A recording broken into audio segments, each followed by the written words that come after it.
And some of you, I know, we're still having trials in our lives that sometimes we couldn't even breathe.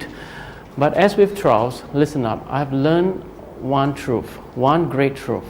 Nothing happens to us apart from the will of God. No good thing can come to you if it's not by the will of God. And no harm can befall you if it's not allowed by God. And if He allows it, it's always for our benefit. So every time we turn to the will of God, Lord, what is your will and how to move on now?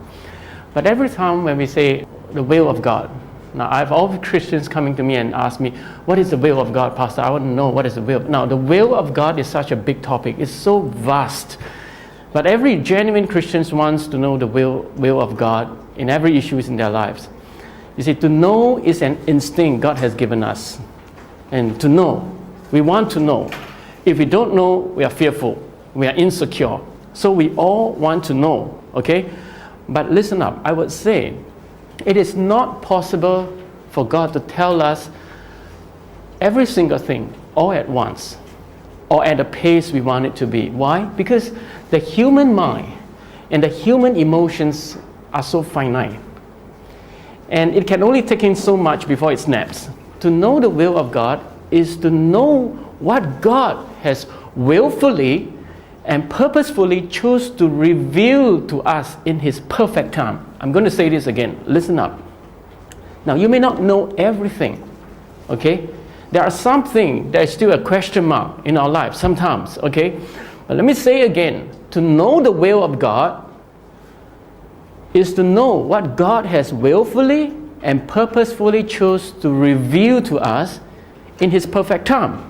If He only chose to reveal to us this much today, now walk in it. Be contented and walk in it, okay? Take each day as its own.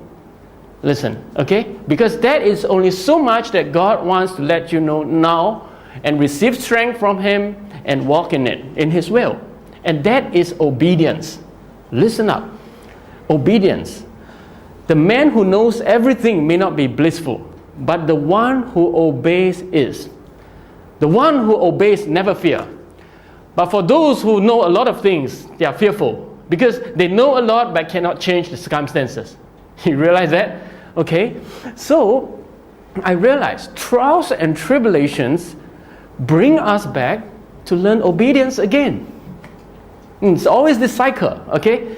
And trials and tribulations is not for us to know why and why and why. It's to bring us back to obedience again, day by day, step by step, follow the will of God and believe His goodness that He will deliver me out of everything, okay?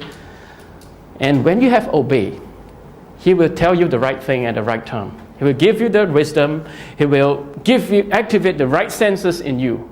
And that's how I always experience God in obedience, okay?